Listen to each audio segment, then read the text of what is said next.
Ça va, Awa? Oui, ça va et toi? Ça va trop bien. Bah, écoutez, aujourd'hui, je reçois Awa Sané. Elle va se présenter. Moi, je suis fan de son travail. Je vous montre vite fait. Là, j'ai un thé. Tac. On a infusé des... Ce que vous voyez, c'est de la citronnelle et de la mangue. Je pense que vous allez nous envier. J'ai tellement hâte de tester ça. Ah, écoute, mais là, j'ai un peu abusé sur l'eau chaude quand même. Ah ouais. Non, là... Du coup, ça va être frustrant. Ça va être un peu frustrant, mais ça nous laisse le temps de discuter, Exactement. Tu vois. Donc ça, c'est trop bien. Je suis trop contente de te recevoir, vraiment. Ça fait longtemps que j'ai pas fait d'interview. Ça fait longtemps que vous n'avez vu ma face. Mais bon, il y a la vraie vie et puis il y a les réseaux sociaux. Hein. Ouais, mais en tout cas, je suis contente de revenir sur YouTube et dans le podcast. Et voilà l'artiste. Pour ceux qui ne me connaissent pas, donc je suis Elodie de la boutique Expérience. Donc j'accompagne des artistes et aussi des artisans d'art. Je ne sais même plus si on doit t'appeler comme ça. Des artistes. T'aimes bien? Ouais, des artistes et des artisans d'art, du coup, à se lancer, structurer leur projet entrepreneurial et à faire en sorte qu'elles dominent le monde. Voilà, j'aime bien ça. Hein. Ah, un gros programme. Hein. C'est ça. Donc aujourd'hui, je reçois Awa Sané, qui, moi je vais la laisser se présenter, mais dites-vous que là, la personne que vous voyez, c'est la future Aya Nakamura de la céramique. Elle aime trop m'appeler comme ça. Mais c'est ça ou pas? Non, c'est ça. Écoute, on verra. C'est ça. Moi, je ne dis que ça, Aya Nakamura de la céramique. Donc aujourd'hui, on va avoir un petit échange autour d'un bon thé, comme je vous l'ai dit, citronnelle mangue, dans de magnifiques tasses, mugs plutôt. Ouais.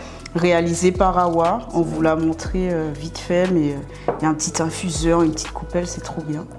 Donc du coup, Awa, je vais te laisser te présenter. Ok. Dis-nous d'où tu viens, que fais-tu, où vas-tu? Tu veux que je te parle? Hein? Je te parle à toi, caméra? Écoute, tu parles à qui tu veux, à qui en vrai. Soit tu me parles à moi, soit tu parles aux gens juste là, comme tu veux. C'est pas que je vous aime pas. Hein. Elle préfère me parler à moi. C'est mieux de parler de vive voix, enfin tu sais, de face à face. Ouais, t'as raison. Mais pour le contexte, donc quand tu m'as découvert, je venais de me lancer dans la céramique. Et moi, à côté, je suis motion designer et graphiste. Exactement. Donc j'avais ce métier-là, mais je me suis réorientée. J'ai passé mon CAP. J'ai cherché un atelier où j'allais pouvoir commencer à pratiquer, créer mes collections. Et petit à petit, j'ai acheté mon four, mon tour.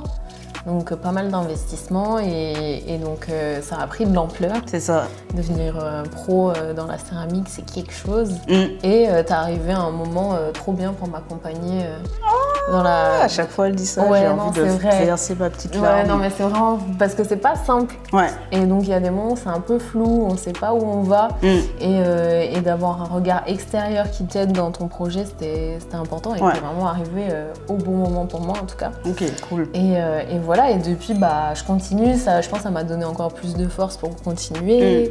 Et donc voilà, les petites créations. C'est ça. L'infuseur, c'est grave nouveau. C'est la dernière pièce. Je vous montre. On va vous l'afficher quelque part, de toute façon. C'est clair. Et du coup, c'est ma petite fierté maintenant de faire des céramiques qui plaisent aux gens, quoi. Ouais, moi ça m'a beaucoup plu. Pour bien vous expliquer, moi j'ai découvert Awa dans un marché de créateurs, le marché Ubuntu.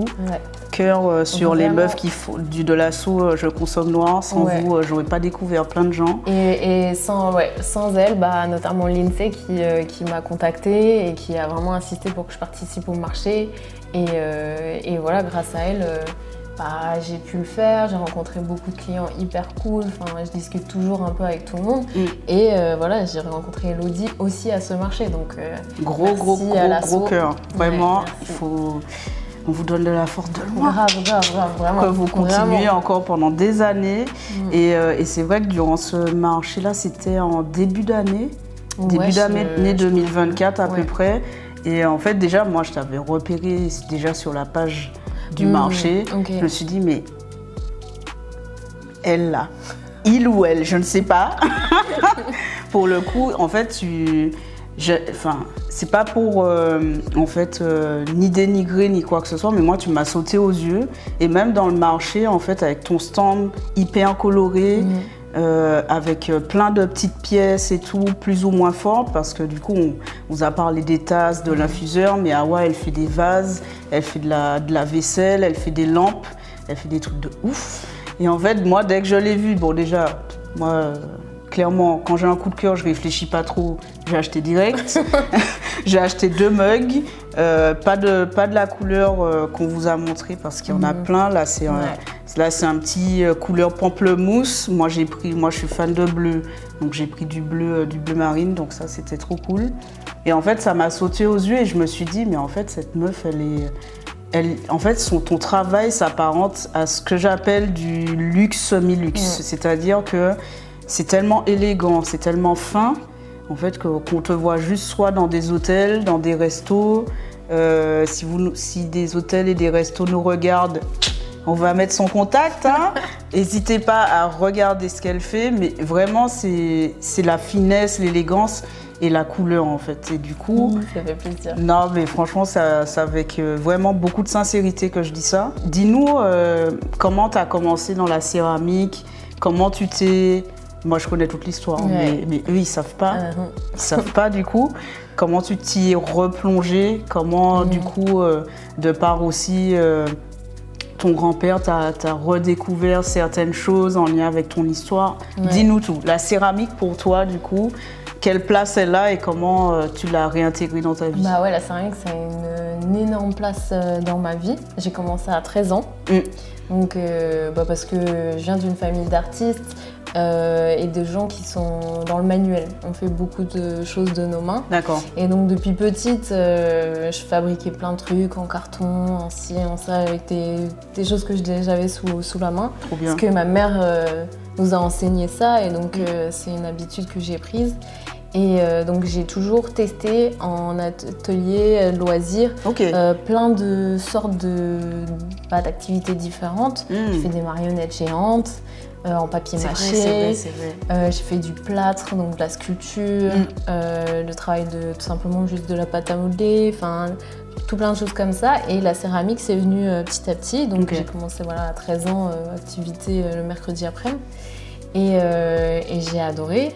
Et donc je sais pas si les gens sont familiers de la céramique, mais il y a plusieurs types de tours qui existent. Maintenant j'utilise un tour électrique, mais il y a aussi un tour à pied. Et donc c'est le premier tour, c'est quand même une machine un peu ancestrale. Et donc j'ai commencé comme ça en fait, avec mon premier tour, c'était... et je crois que la première pièce que j'ai faite, ça devait être au tour. Donc maintenant que j'ai passé mon diplôme et tout, je sais que j'ai utilisé du grès. À l'époque, je savais même pas quelle terre j'utilisais. Et donc j'ai adoré, mais c'était juste un loisir. Après, l'année d'après, j'ai fait autre chose. Après, j'ai fait une pause de céramique parce que j'ai passé mes études en art appliqué, graphisme, vidéo, enfin j'ai fait tout le cursus quoi.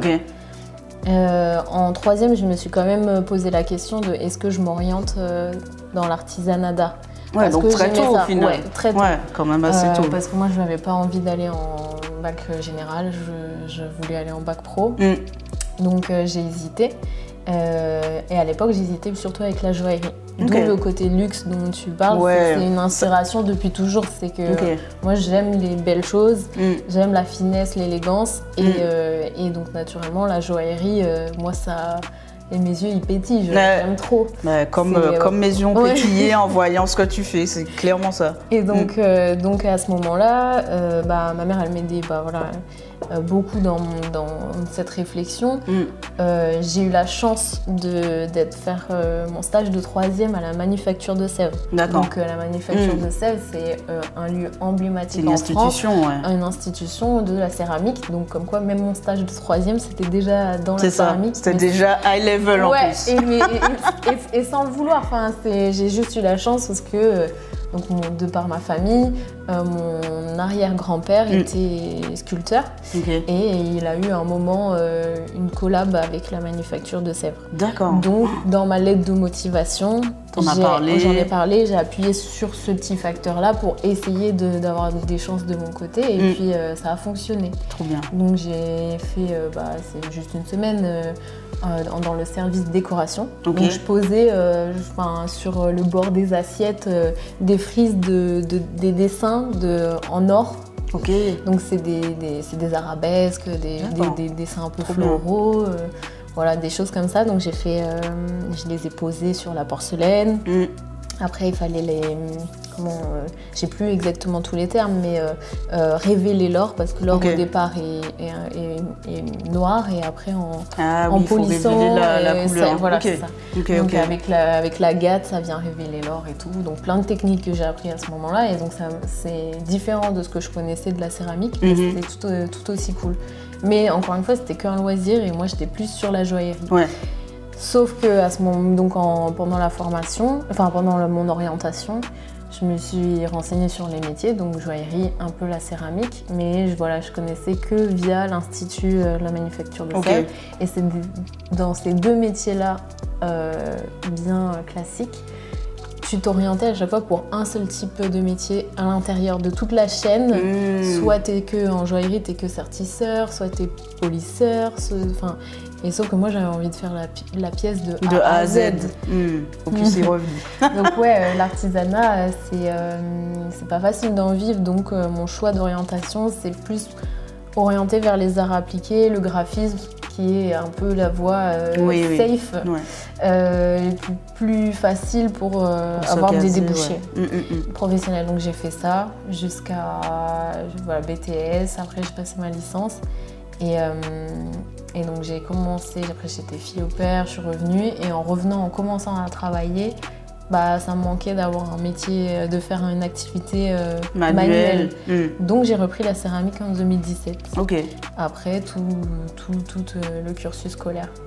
Trop bien. Non, mais c'est trop. Moi, je suis toujours admirative en fait avec des artistes comme toi, avec qui je travaille, de voir le cheminement en fait qui vous a finalement amené à vous dire, mais en fait, c'est ça mon métier. C'est pas parce que c'est vrai que dans la mesure où globalement le métier d'artiste en France, il est quand même assez précaire. Et puis surtout, on a toujours les petites voix de l'extérieur ou même de l'intérieur qui nous disent non mais est-ce que je me lance vraiment là-dedans, est-ce que je vais pas galérer et tout. Et en fait, tout ce cheminement, toute cette réflexion de se dire au final, mais j'ai rien envie de faire d'autre. Et limite, je n'excelle que là-dedans. Et avoir le courage ensuite de se lancer, c'est vraiment intéressant en fait de voir ça. C'est long. C'est grave long. Mais est-ce qu'il ne faut pas accepter le fait que ça soit long en fait? Maintenant, tu vois, je prends plaisir à me dire ah mais c'est marrant, j'ai fait ça à tel âge et en fait c'était déjà dans ma vie. C'est ça. Tu vois, je fais de la céramique colorée, mais les couleurs c'est depuis toujours que j'aime ça. Depuis petite, à l'école, j'écoutais pas trop, je dessinais dans mes cahiers, je faisais des mandalas, tu vois, c'est marrant. Donc, petit à petit, tu prends plaisir à te redécouvrir et du coup à comprendre un peu ton process créatif aussi et tes inspirations et tout ça. Ouais, c'est clair. Mais tu vois, 2017, où quand j'ai recommencé la céramique, je le voyais encore comme un loisir. C'était pas encore... c'était pas encore... non, c'est vraiment... T'étais pas encore dans un état d'esprit où tu te dis non mais là c'est ça que je dois faire. C'est ça. Genre c'est ça que je dois faire. Non, clairement pas. C'est ça. Mais il faut laisser le temps au temps, parce que, comme je t'ai dit, moi j'aimerais que et j'espère que la Startup Nation m'écoute.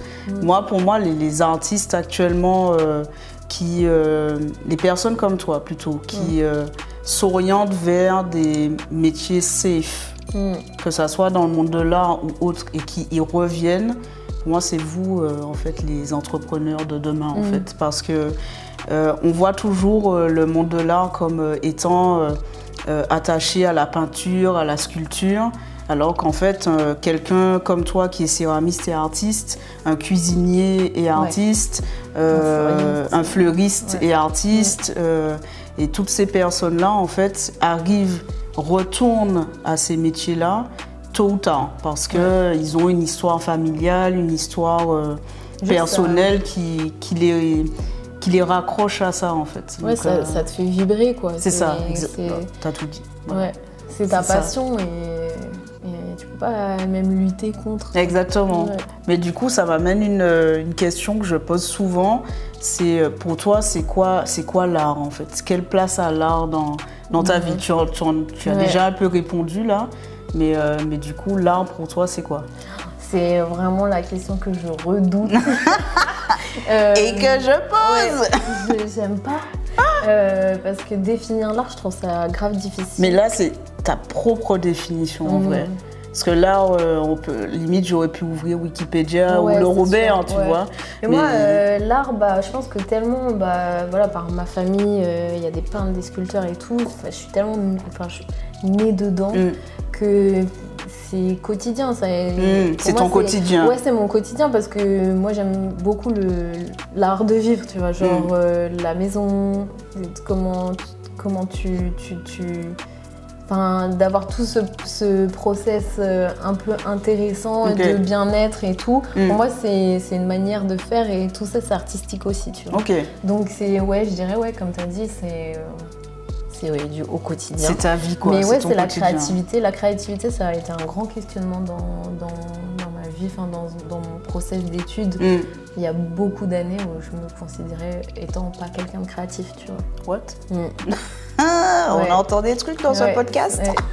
Parce que en fait, je pense juste j'étais pas dans ma voie. Et j'étais dans le graphisme, le motion design que j'adore aussi. Ouais, le graphisme et le motion design, c'était une voie parfois compliquée pour moi de me retrouver, parce que je pense que juste je suis quelqu'un qui m'exprime par les mains. Donc j'ai une facilité à créer des objets en tout genre, à partir de pas grand chose. Et c'est là où moi j'excelle, c'est en fabriquant des choses et pas en étant sur l'ordinateur où je peux pas toucher la matière. Et donc je pense que clairement c'est l'ordinateur qui des fois a tendance, alors des fois ça se passe hyper bien, c'est fluide, et d'autres moments où c'est plus compliqué. Et donc ça m'est arrivé beaucoup de fois à me dire quand je voyais d'autres personnes, c'était peut-être plus simple pour elles. Du coup, je me disais, je suis pas créative. Et en fait, maintenant, je le comprends mieux quand je fais de la céramique. Là, les idées, elles fusent. Enfin, elles arrivent limite toutes seules, quoi. Ouais, c'est ça, elles arrivent toutes seules. Genre, là, j'ai déjà les futures collections en tête. J'ai celle là, c'est ce mois-ci. Enfin, plus celle de fin d'année, mais déjà l'année prochaine, je commence déjà à avoir mes idées pour les 2 collections, donc tu vois, 2025, 2026, ça va vite parce que j'ai juste, c'est plus naturel, la céramique. Donc au final, hein, je me dis, mais en fait non, il y avait tout autant de créativité, juste j'étais pas dans la voie peut-être qui m'aidait à ce que ce soit fluide et que ça vienne tout seul. Tu vois. Ouais, non mais je vois bien, c'est vrai qu'on a tendance à se dire qu'on n'est pas créatif, alors que c'est notre environnement en fait qui coupe notre créativité. Quand on était jeune, on créait de rien. Et puis dès que tu rentres dans des voies un peu plus classiques, avec, comme tu l'as dit, des outils très rigides.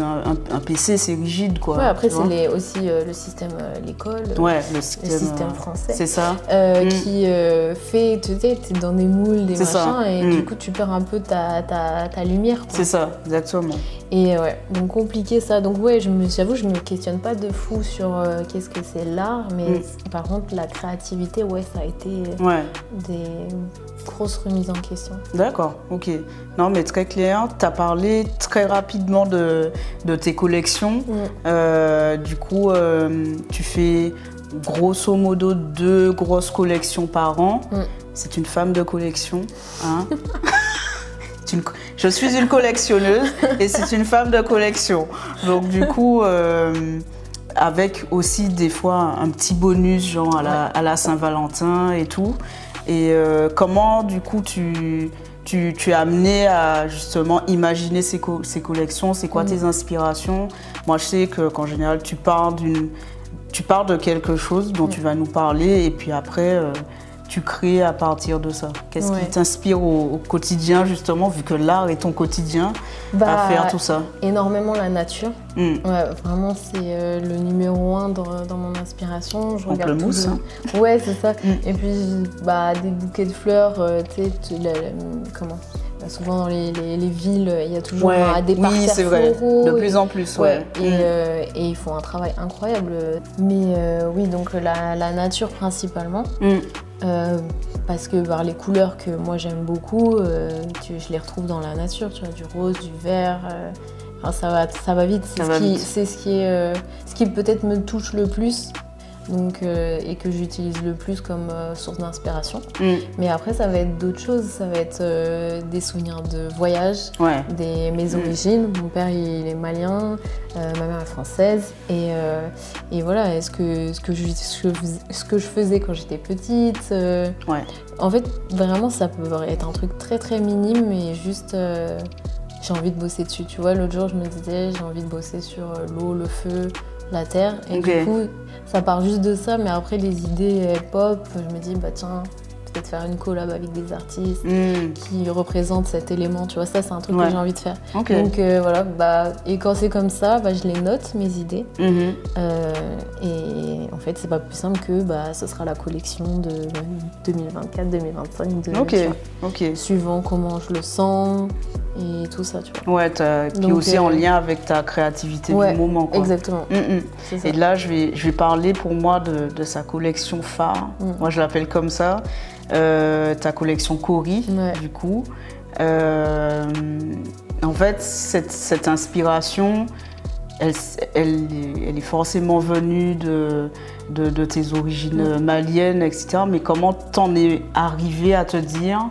Parce que c'est quand même assez impressionnant. C'est-à-dire que tu parles d'un petit coquillage qui était, il y a quelques, on va dire, siècles, utilisé comme monnaie d'échange, qui était aussi utilisé, qui est jusqu'à maintenant considéré comme un objet sacré, en lien avec pas mal la spiritualité africaine. Comment t'en es venu à te dire, je vais en faire un vase, une tasse, un mug maintenant, tu vois, comment t'en es venu à ça? La pièce principale de cette collection, c'est le vase. Parce que l'idée, c'est que ce Cori qui est tout petit, mais qui a une histoire mais vraiment immense, et jusqu'à on retrouve des idéogrammes chinois dans le XIIIe siècle. Enfin, tu vois, c'est quand même fou de se dire que c'est pas aussi limité qu'à l'Afrique et que c'était beaucoup plus large. Vrai. Et donc en fait, c'est tout petit comme ça et que ça a une histoire aussi importante et sur plein d'aspects différents. Comme tu disais, voilà, l'unité monétaire, la spiritualité, le cosmétique. Puisque aussi, il y a vraiment beaucoup de choses, et donc je me suis dit tiens, on en parlait avec une copine une fois, et de faire un vase Cori, ce serait fou, quoi. Et moi je l'ai rattaché au fait que c'est aussi par sa forme démultipliée en vase plus grande, un peu rendre hommage à toute son histoire. Donc il est actuellement, il fait 18 cm le vase, parce qu'on reste aussi dans une réalité de maison, que ce soit faisabilité pour le bouquet, que ce soit optimal, mais et aussi de stockage. Mais mon rêve, c'est de maîtriser des gros poids de terre et d'en faire un immense, de faire un très gros, parce que c'est ça l'idée de la collection, c'était de remettre un peu, regarder les choses les plus minimes dans notre nature ont une histoire immense et importante. Et donc du coup, par sa taille bien grande, de regarder, faites attention à ce qu'il y a en dessous de vos yeux, sous vos pieds. Et donc après, donc c'était le vase. Et comme dans mes collections, je fais toujours un peu une série de pièces utilitaires, forcément la tasse café revient souvent. En fait, j'ai des modèles, enfin des pièces phares, la tasse, le mug, l'assiette, que j'aime revisiter à chaque fois suivant la thématique de la collection. Donc c'est venu comme ça. La tasse, je me suis dit on va voir, parce qu'elle est pas ronde, la tasse, elle est du coup un peu modélisée, arrondie à la forme du Cori. Est-ce que ça va plaire aux gens? Est-ce que c'est ergonomique pour boire son café? C'est des tests, tu vois, petit à petit. Et je m'étais dit en mug, j'y ai pas forcément pensé, puis c'est une cliente qui m'a demandé. Et je me suis dit en même temps, pourquoi pas? Why not? Why not, voilà, c'est ça. Et je l'ai fait, j'ai vu avec elle, j'ai testé, et ça m'a plu autant qu'à elle, et voilà, c'est parti comme ça. Ok, non, franchement, c'est super intéressant ce que tu dis par rapport au processus créatif, en fait, qui t'a amené à partir, comme tu dis, de ce petit objet pour en faire une déclinaison de plusieurs choses, pour avoir un peu son côté un peu sacré dans son foyer. C'est vraiment top. Et ce processus créatif, en fait, moi, je le retrouve dans chacune de tes collections. Par exemple, tu avais fait, pour moi, une autre de tes collections, pour le coup, qui était éphémère pour la Saint-Valentin, qui était aussi partie de quelque chose d'assez petit à l'œil nu, c'est-à-dire les étoiles, en gros. T'en as fait aussi une collection autour de, je ne vais pas dire l'astronomie, mais en tout cas, on retrouve dans cette collection-là le bleu un peu profond du ciel et la nuit étoilée qu'on peut voir quelquefois. Bon, pas partout dans Paris, hein, mais c'est un peu ça en fait. Mais même dans Paris, voilà, moi je suis la nuit quand je vois une ou deux, quelques étoiles, bah, je suis trop contente. Enfin, genre, c'est pas si simple, comme tu dis, à Paris d'en voir. Et moi, j'aime bien avoir le nez en l'air la nuit, et me balader et voir ça, tu vois. Ouais. Mais ouais, la collection Nuit étoilée, bah, l'émail, il est incroyable, il est très très beau. Magnifique. Et puis Nuit étoilée, pour moi, il y a un côté un peu de nostalgie, un peu un côté romantique. Donc je trouvais que ça s'inscrivait parfaitement pour une collection de Saint-Valentin. Et bien. En plus du fait que le bleu très profond comme ça se marie hyper bien avec des fleurs rouges, oranges. Souvent des fleurs qu'on pourrait peut-être offrir plus pour la Saint-Valentin, tu vois. Moi je suis pas forcément hyper fan de la rose rouge classique, mais il se mariait hyper bien avec des fleurs. Avec l'anthurium. C'est ça, l'anthurium, du coup ce que j'ai utilisé parce que pour le shooting photo. Mais le bleu est tellement profond qu'il fait ressortir la fleur qui vient dans le vase, donc c'est parfait pour la Saint-Valentin. Puis ça revient à ce que tu disais sur le fait que tu t'inspires beaucoup de la nature, du coup tes voyages, que globalement comment tu les intègres dans ce que tu vois ailleurs, comment tu l'intègres en fait dans tes collections. C'est plus la couleur ou les formes ou ça va être les deux. Tu vois, comme le starfish, c'est un petit soliflore qui est unique, il n'est pas inscrit dans une collection en tant que tel. Bah, c'était un voyage à la Martinique. Hey, les amis, hey. Et moi je suis fan d'étoiles de mer et cette étoile de mer que j'ai vue là-bas qui était incroyable avec plein de picots que j'aimerais tellement avoir, mais on va la laisser tranquille. On va la laisser tranquille. C'est ça. Et bah voilà, ça me manquait et je me suis dit bah tiens, je vais essayer de reprendre ces picots, de le faire dans une pièce, quoi. Ah mais trop bien. Et quelqu'un sur Insta a mis par rapport à ça, ce que j'avais fait, l'écologie instinctive, et j'ai trouvé c'est magnifique, ça m'a tellement touchée parce que déjà c'est trop beau comme manière de parler, c'est trop beau. Et puis finalement c'est un peu ça en fait, d'utiliser des choses de la nature, mais juste par ma créativité et par mes mains, de transformer, de faire autrement avec de la terre. C'est cool. Non, mais j'adore ce terme. C'est la première fois que tu m'en parles, l'écologie instinctive. Ça me parle vraiment beaucoup parce que c'est vrai que, comme tu l'as dit, toute cette déclinaison à partir de la nature, on le retrouve vraiment à chaque fois dans tes collections. Donc c'est vraiment cool. Pour ceux qui ne connaissent pas la céramique, est-ce que tu peux expliquer déjà, en général, les gens font l'amalgame entre poterie, céramique et tout. Déjà, expliquer ça, et puis dans quel terme, globalement, tu modélises tes pièces. Déjà, ça me fait un peu rire, parce que souvent les gens sont un peu gênés, poterie, céramique, ils savent pas trop, et ils marchent sur des œufs comme ça. Mais en fait, faut pas trop se prendre la tête, c'est la même chose. C'est la même chose. C'est juste que poterie, c'est un peu l'art de faire des pots. Donc c'est pareil, un métier ancestral, artisanal. Donc l'idée, c'est vraiment faire des pots en faïence souvent. Et la céramique, c'est un terme global pour parler de l'art de la terre et du feu.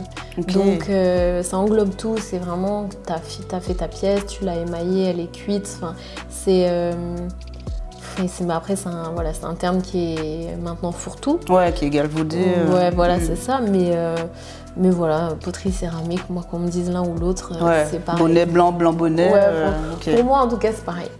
Après, tu auras toujours des personnes qui diront non, mais moi, je fais de la porcelaine, je fais pas de la poterie. Bon, voilà. Et du coup, tes terres préférées en ce moment, du coup Donc moi, j'utilise pour l'instant, j'ai travaillé le grès et la faïence. Donc, il y a 3 grands types de terre, grès, porcelaine et faïence.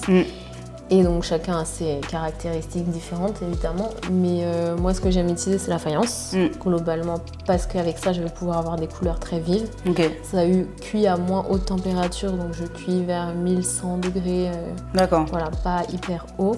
Et le grès, je l'aime aussi parce que c'est une terre plus dure, plus solide, qui va m'être utile pour d'autres choses. Et cette terre-là, elle cuit à 1240 degrés. Mais avec ça, du coup, j'ai un choix moins large de couleurs. Donc, en fait, je fonctionne pas. C'est aussi une des raisons pour laquelle je fais des systèmes de collection.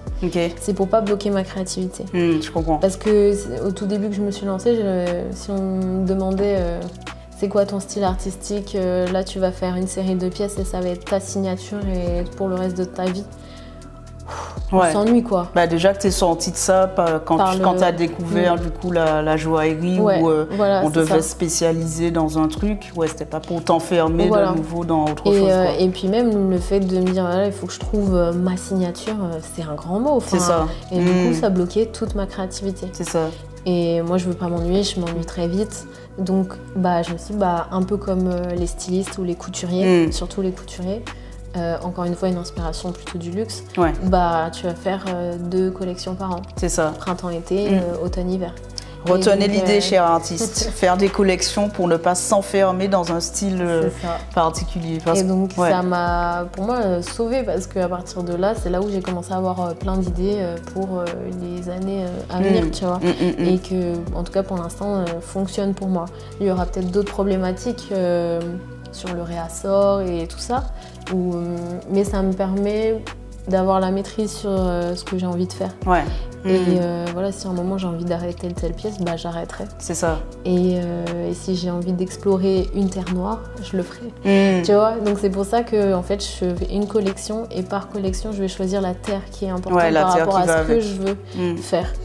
Le cori, voilà, je voulais une terre bien blanche, bien lisse.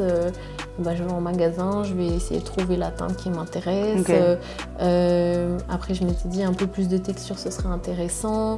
Voilà, pour cet hiver, j'ai envie de travailler plus des tons ocre.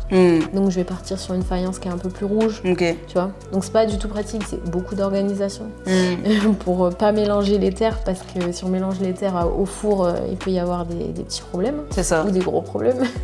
Et donc, il faut être très carré sur son organisation. Mais je trouve ça plus intéressant, surtout quand tu débutes la céramique en soi. Moi, je reste, même si je passe mon diplôme et tout. Toi, tu t'es professionnalisée. Voilà. Je reste quand même dans mes premières années. Enfin, mon maître d'apprentissage qui a 80 ans de métier, je suis loin de là, quoi. Donc, quand tu es au début, je vois pas pourquoi je vais m'enfermer dans... Je vais choisir toujours la même terre, je vais faire toujours la même chose. Non, ça n'a pas d'intérêt pour moi. Surtout que c'est une part du métier d'artiste et donc encore plus du métier d'artiste céramiste que je pense que le grand public ne voit pas. C'est toute la partie recherche en fait. T'as bien sûr la conception de la tasse. En fait, nous, public, on voit le produit fini, on se dit... Certains même se disent ce n'est qu'un mug, alors qu'en fait il y a un travail de recherche hyper important sur, comme tu l'as dit, la matière, la terre, sur les couleurs. Et puis tu as une phase du coup de créa, conception, où tu fais des croquis, tu dessines la façon dont tu souhaites modéliser les choses. Et puis, tu as toute la partie test, quoi. Enfin, on ne réussit pas une céramique du premier coup. Non, si vous pensiez le contraire, écoutez, voilà, vous fourvoyez, quoi. Ça fonctionne pas du premier coup. C'est ça. Ou l'infuseur, par exemple, elle n'a pas réussi du premier coup. Et il est encore en cours d'amélioration. De peaufinage. De peaufinage, exactement. Parce qu'il y a des réalités techniques, parce que voilà, j'ai encore besoin de plein d'apprentissage, voilà, je connais pas tout et même les céramiques qui sont plus âgées, quand tu discutes avec eux, tu vois bien que c'est toujours des tests. Ouais, c'est ça. Donc la partie recherche, donc il y a la partie dessin, moi je vais l'appeler design un peu, conception. DA, design. DA, conception.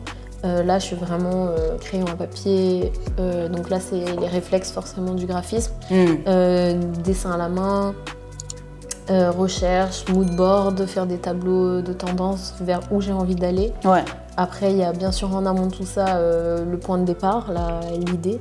Après, donc ça. Et après, la partie voilà, de début de conception de prototype, bah, c'est la partie la plus longue. Ouais. Ça peut prendre ça peut prendre des mois, exactement. Ouais, vraiment. Mais de la même façon moi qui ai fait un cursus ingénieur, mais qui me considère depuis des années comme une artiste, pour moi, les gens qui font des algos là, vous êtes des artistes, hein, mais ce sera l'objet d'un autre épisode. Grave. C'est ce que je dis sur les marchés, je demande un peu les métiers des gens et tout, et certains, ouais, moi je suis pas trop dans un truc artistique et tout. Et en fait, quand tu fouilles un peu, des fois, tu vois que tout le monde a un peu de créativité. Exactement. Et que juste, il le relie pas à un métier dit classique ou tu vois, plus mathématique. Mais ouais, sujet dans un autre épisode. Exactement, mais en plus, moi j'ai toujours fait le lien entre les deux, dans la mesure où tout ce que tu viens de décrire, c'est-à-dire partir d'une idée, faire une conception, une direction artistique, une partie de recherche qui peut être plus ou moins longue, de réalisation test et ensuite arriver au produit final. Mais en fait, c'est ce que font globalement toutes les entreprises en fait. C'est pour ça que pour moi, fondamentalement, un artiste est entrepreneur, pas au sens sociétal du terme, à savoir monter sa boîte, machin. C'est plutôt dans le travail en fait qui est fait dans le domaine artistique. On part toujours dans ce processus en fait, de l'idée jusqu'au produit final. C'est pour ça que j'ai toujours dit que la Startup Nation là, vous êtes tous, et même les grands groupes, moi je le vois, moi qui suis encore salarié, je le vois dans ma boîte. Les gens, ils invitent des sportifs, des artistes pour justement amener les salariés à faire renaître ou naître leur créativité. Et globalement, on a les mêmes processus de travail. C'est juste que la créativité, là, est mise au centre pour les artistes qui en font leur métier. Alors que nous, en entreprise, on est sur on va dire, un objectif non pas qui est la créativité au centre, mais la productivité au centre. Donc du coup, du moment où tu mets la productivité au centre, ta créativité, elle meurt toute seule. Donc c'est compliqué. C'est ça. Non, mais c'est vraiment intéressant. Je dis ça à chaque épisode. C'est intéressant, c'est intéressant. Mais parce que ça l'est en fait. Et du coup, parle-nous de ta collection actuelle et puis des futures si tu en as envie. Stay tuned, les gens. Je ne sais pas exactement quand va sortir cette vidéo, mais il y a aussi son site internet qui va sortir. Donc du coup, la collection actuelle, là, c'est un mood été. Je fais un teasing. Ça. Ouais, on est sur un mood d'été. C'était une collection normalement que je visais plus pour le printemps. Mais voilà, les étapes de recherche qui n'en finissent plus. C'est ça. Et même encore à l'heure actuelle. Et donc ça sortira quand ça voudra sortir. C'est ça. Vraiment. Il faut laisser le processus... Pire qu'un enfant, c'est un fait. Et donc l'inspiration, c'est le partage. Donc là, pareil, j'ai voulu... Je suis en période de transition. Enfin là, je suis en transition parce que je viens de déménager. J'ai un nouveau chez moi. Et donc ça m'a rappelé un peu... Le lieu où j'aimais aller quand j'étais jeune et qui était mon refuge tous les ans. C'est ce lieu un peu régulier où tu vas. Tu sais, tous les ans, voilà, à telle période. Donc moi, c'était au printemps. À Pâques, on allait dans la campagne en France chez mon grand-oncle.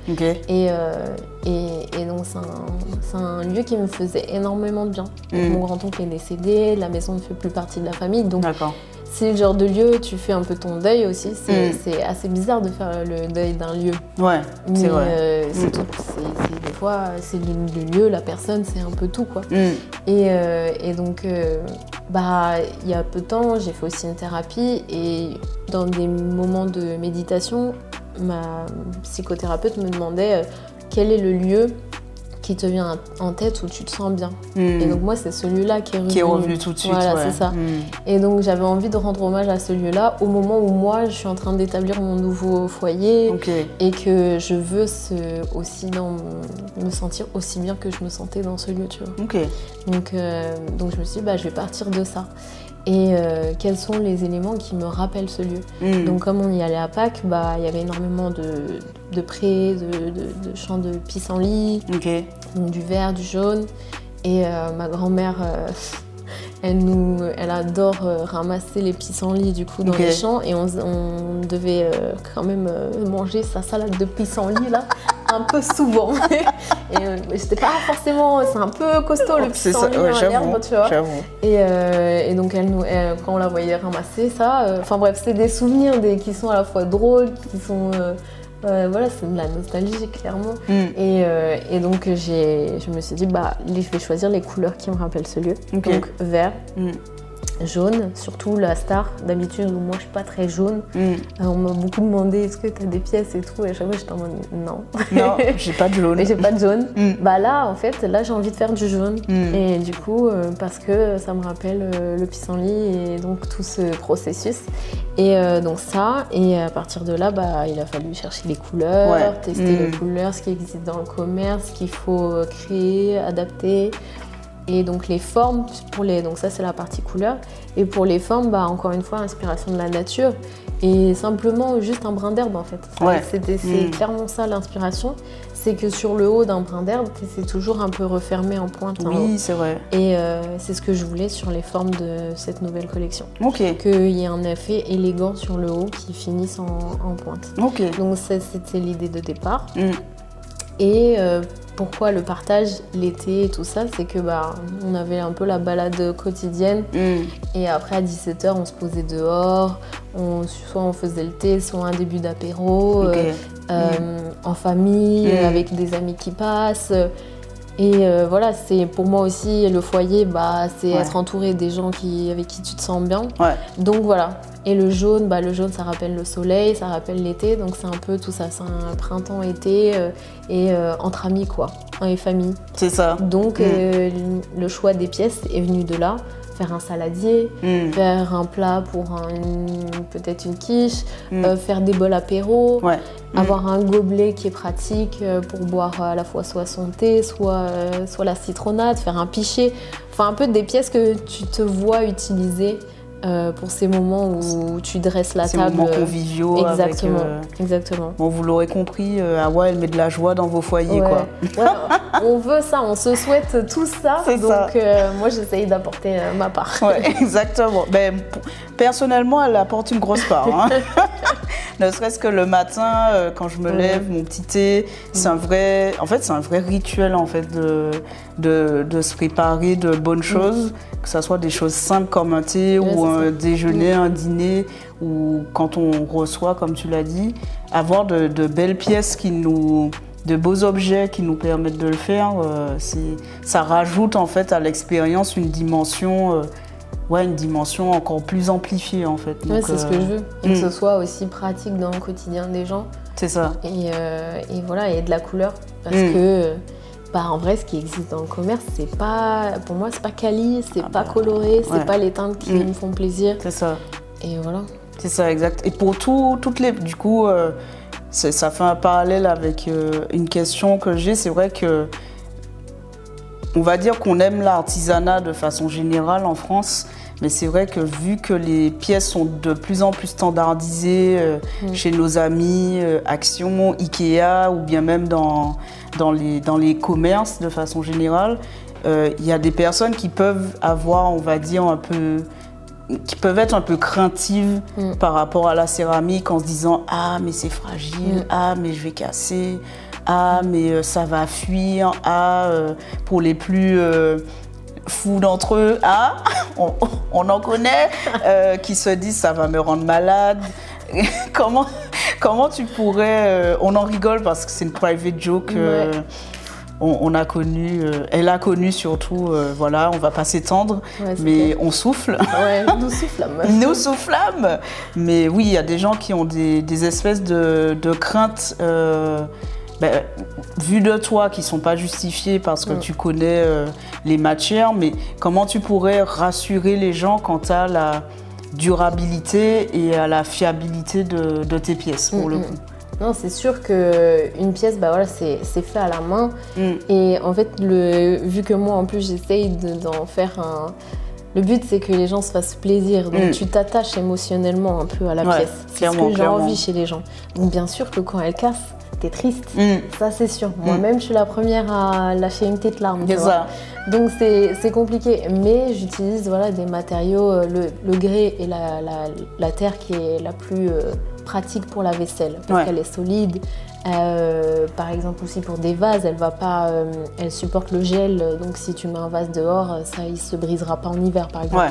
Donc il y a le grès et la terre la plus vraiment pratique pour tout, mais par contre elle me permet pas d'avoir des couleurs. Et donc c'est sur ça que moi ça pose problème, c'est que j'en suis pas au stade où je suis la chimiste parfaite là et donc j'arrive à développer toutes mes teintes toute seule. J'utilise beaucoup de ce que je trouve dans le commerce, que je réadapte des fois.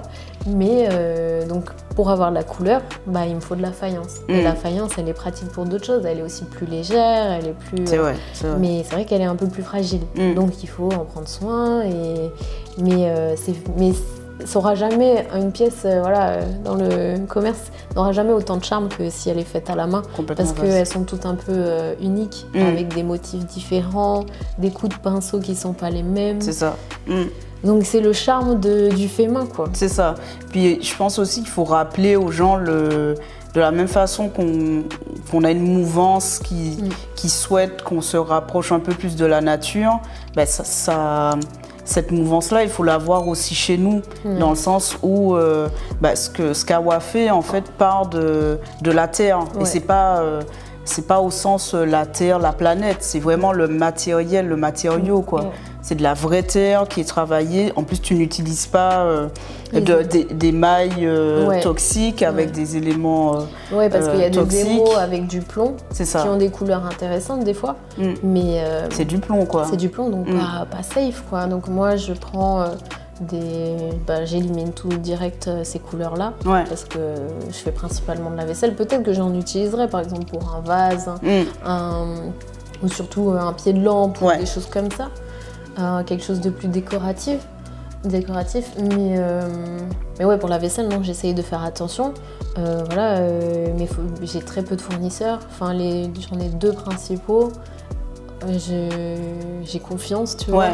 Et puis tu les as sélectionnés entre autres pour ça. Et puis la qualité de ce qu'ils proposent aussi dans les matériaux. Et donc normalement les fournisseurs testent leurs émaux avant que ce soit commercialisé. Là où quand tu es céramiste et que tu le fabriques toi-même, des fois il y a des réalités aussi de coût pour tester ta couleur. Donc c'est pas forcément donné à tout le monde de respecter à 100% les règles. Exactement, Mais normalement on dit que quand un émail est vitrifié et donc il a fusionné par la chaleur et qui est comme du verre à la cuisson, globalement c'est alimentaire et qu'il n'y a pas de problème. Il n'y a pas de problème, Non, mais c'est clair, en plus, de la même façon que la personne qui a commenté, elle parlait d'écologie instinctive. En fait, ton travail peut s'apparenter à une démarche éco-responsable, dans le sens où c'est un matériel naturel, enrobé, je dis enrobé, c'est pas le bon terme, mais d'un émail naturel qui n'est pas là pour rendre malade les gens. Donc pas d'inquiétude en fait. Vous ne pouvez avoir de l'inquiétude que si vous achetez chez des industriels en fait. Là clairement, on peut se poser des questions, mais en général, moi je parle pour Awa, les autres je ne sais pas, mais typiquement, une création d'Awa ne va jamais vous rendre malade, quoi. Ça ne va vous apporter que de la gaieté, quoi. C'est ça, j'essaye au maximum de regarder ce que... Et après, bien sûr, chez les fournisseurs, on n'a pas forcément aussi tout le tracé. En fait, comme tout ce qu'on utilise dans notre quotidien. Donc moi, j'essaye de remonter, de voir au plus loin des informations que je peux avoir. C'est ça. Mais des fois, je suis aussi limitée. Mais j'ai pas envie que mes clients ils soient malades. C'est ça. C'est pas mon objectif du tout. Comme tu as dit, c'est d'apporter de la gaieté, de se faire kiffer au quotidien. C'est ça. Si c'est pour apporter plus de problèmes qu'autre chose, autant arrêter là. Exactement. Donc non, moi j'essaye de faire le plus attention possible sur tout ce que je fabrique. et de faire au mieux. Mais au mieux, quand tu es tout seul et que t'as pas les moyens et que ci et que ça, bah ouais, on pourrait faire encore mieux. Mais il y a chaque chose en son temps. Exactement. Puis surtout, depuis que tu as commencé, je t'avais demandé justement, mais Awa, t'as combien de clients depuis que tu as commencé? Et là, dans le plus grand des calmes, hein, elle me dit 215. Je dis ah ouais d'accord, ok. Bon déjà c'est quelque chose à mettre en avant, donc je vous le dis, elle a déjà vendu à 215 personnes. Elle a une clientèle en plus qui est tu as une clientèle fidèle, merci, quoi. Vraiment merci pour ça, de voir que vous revenez m'acheter des pièces, que ça vous fait plaisir, que enfin moi ça me motive énormément, donc merci pour ça. Cœur sur vous, continuez à l'arroser.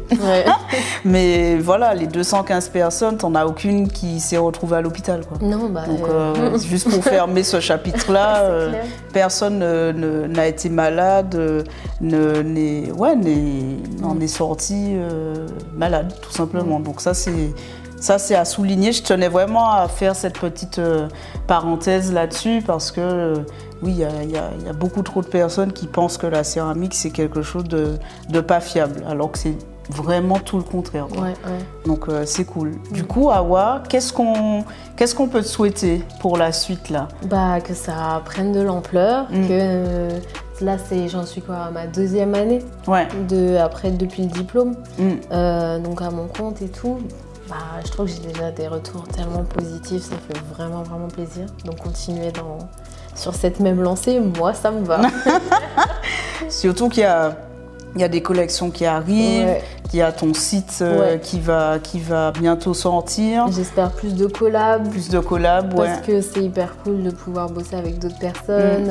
Je sais pas, je pense que là je suis dans un moment où j'ai envie de m'associer avec des gens et de faire J'espère pouvoir travailler avec des restos, des hôtels, donc avancer plus mes lampes que vous verrez sur Instagram, il n'y a pas encore tout.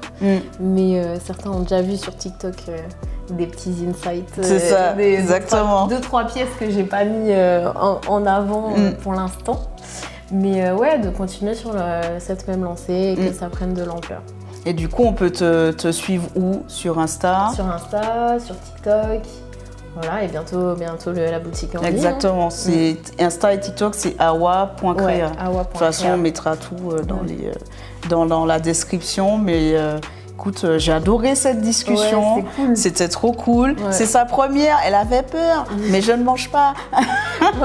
Non, c'est cool, c'est cool de se poser, de discuter. Ouais. On aime puis bien. Parler de ton parcours, je trouve que c'est intéressant, et puis que vous voyez aussi avec quel type d'artiste je travaille. Et puis j'espère en tout cas t'avoir apporté un maximum pour t'aider à structurer les choses, à savoir vers qui t'adresser, vers qui aller pour collaborer. D'ailleurs, je vais vous mettre quelque part l'épisode où je dis que la collaboration 2024, c'est the must to do, hein, en tant qu'artiste, vraiment ne pas rester dans son coin et trouver ses alter ego pour pouvoir aller beaucoup plus loin. Et du coup, je voulais terminer en te disant déjà bravo, parce que moi, je vois la progression. Ouais, là, moi aussi, je vois. Là, vous la voyez, là, toute pimpante, toute... Mais moi, je vois vraiment la progression entre le moment où on s'est rencontrés et ça fait maintenant 4 mois qu'on travaille ensemble. Donc oui, moi, je m'investis sur la durée. Hein. Moi, je ne suis pas là pour juste arriver en one shot et puis vous lâcher dans la nature. On a commencé par ton identité artistique, par ton histoire, même pas. On a commencé par ton histoire, que tu te reconnectes à ton histoire, celle que tu viens d'expliquer, à le peaufinage de ton identité artistique. Et puis après, on a parlé des trucs classiques de l'entrepreneuriat, quoi, marketing, communication. Mais c'est vrai que tout ça vient toujours après le recentrage sur l'histoire et l'activité, le domaine d'activité artistique dans laquelle tu t'inscris. Donc vraiment bravo pour le cheminement. Les prochaines collections, les gars, pépite. Il y a des collabs qui arrivent. Stay tuned. Il faut vraiment que vous vous connectiez à ces comptes. Et une petite dernière question, quel conseil tu donnerais à un artiste, quel qu'il soit, qui voudrait se lancer, se dire j'en fais mon métier, quel conseil tu lui donnerais moi, il y a eu un gros travail psychologique de, bien sûr, le syndrome de l'imposteur. Tu vois, plein de choses comme ça. Donc, essayer de se trouver soi-même. Et comme tu as dit, au départ, on a fait tout ce travail d'identité, mais en fait, c'était de reconnecter tous les points, toute l'histoire que j'avais déjà.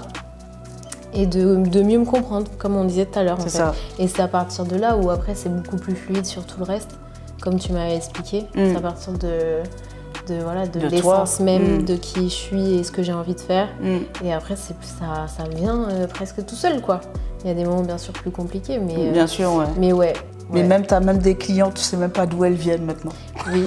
C'est ça qui est beau. On aime. C'est ça, exactement. Moi, dans mon cahier, j'avoue, j'ai un cahier de rêve. Et pour moi, une des grosses étapes, c'était déjà de vendre à quelqu'un qui ne me connaît pas personnellement. Et déjà, quand j'ai passé cette étape, ça m'a fait tellement plaisir. Ouais. Et maintenant, c'est un peu le quotidien et genre, j'aime trop, quoi. Canon.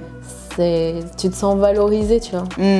Donc, et que ça continue et que ça prenne l'ampleur comme ça, c'est cool. Donc c'est positif. Ouais. Mais ouais, d'un conseil de bien se connaître. De bien se connaître pour essayer de savoir ce qui vraiment t'anime. Parce que ça va être beaucoup plus facile après si tu le fais naturellement parce que t'aimes ça et parce que c'est fluide et que ça s'inscrit dans ton histoire de vie, tu vois, simplement. Donc bien se connaître, je pense. Period.